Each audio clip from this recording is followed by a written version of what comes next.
Bonjour à tous. Il reste au moins 731 dodo avant la prochaine élection municipale, même si nous ne connaissons pas exactement sa date. Une chose est sûre, le maire perd déjà ses nerfs. Bonjour l'insomnie.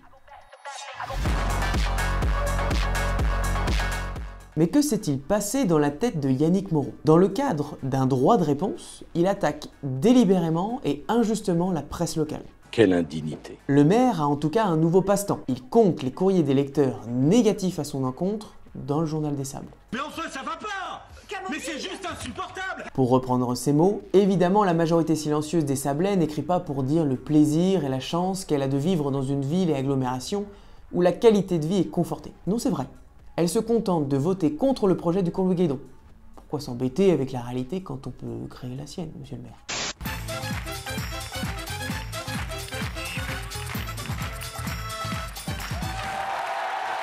Yannick Moreau va jusqu'à faire un parallèle malhonnête entre les critiques citoyennes simplement retranscrites par la presse et les violences subies par les élus locaux. Une réaction disproportionnée, comme l'explique dans sa réponse remarquable la rédaction du Journal des Sables. Je suis qu'un vilain petit canard. En accusant la presse, le maire tente-t-il de détourner l'attention des critiques et de ses choix de politique dispendieux? C'est une tactique ignoble. Désigner la presse comme responsable, créer un bouc émissaire médiatique pour étouffer la moindre contestation et diviser. C'est la tactique usuelle des officines de l'extrême. Une ficelle bien connue de tous ceux qui ont un problème avec la démocratie. C'est pourtant ce que vient de faire Yannick Moreau. D'un coup, vous dérapez dans la fureur. Sur les réseaux sociaux, je le cite, le Journal des Sables n'est plus ce qu'il était. Pour vendre du papier et cultiver les polémiques, il se comporte comme les réseaux sociaux et encourage le dénigrement quasi systématique et bien souvent anonyme de l'action publique locale.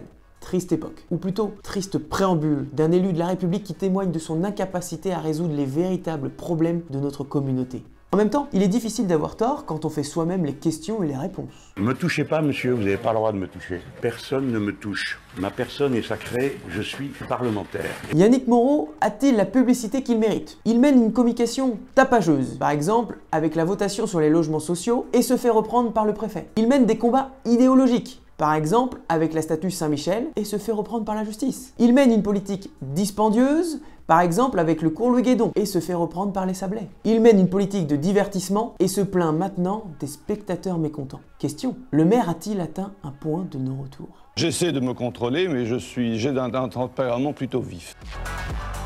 Le maire a toutes les cartes en main. Les réseaux sociaux et les magazines de la ville et de l'agglomération, qui touchent l'ensemble des habitants du territoire. Une télévision sablaise, gérée par son épouse. Une couverture médiatique, régionale et nationale, grâce au service de relations presse de la collectivité. Et c'est les courriers des lecteurs qui mettent en danger la démocratie locale. Ah, tout de suite des insinuations. Pour recueillir les biens inestimables qu'assure la liberté de la presse, il faut savoir se soumettre aux mots inévitables qu'elle fait naître, écrivait Alexis de Tocqueville. En publiant ce droit de réponse, le maire vient de perdre tous les démocrates. Et les relations déjà fraîches entre la presse et Yannick Moreau viennent de perdre inévitablement quelques degrés. Moi, j'ai pas d'amis, monsieur Bourdin. Oui. J'ai pas d'amis. Non, j'ai pas d'amis. La presse locale informe et crée un espace où les idées peuvent être librement exprimées, confrontées et discutées. Ce libre-échange renforce la conscience citoyenne. Yannick Moreau pense-t-il que les Sablais manquent d'esprit critique pour lire les courriers des lecteurs? La presse fait davantage confiance à ses lecteurs. La liberté de la presse présente des inconvénients, mais moins que l'absence de liberté. Pour paraphraser Yannick Moreau, par pitié, ne laissons pas le maire abîmer notre démocratie locale. Merci de nous avoir suivis, et n'oubliez pas, les faits d'abord, ensuite les opinions. À bientôt.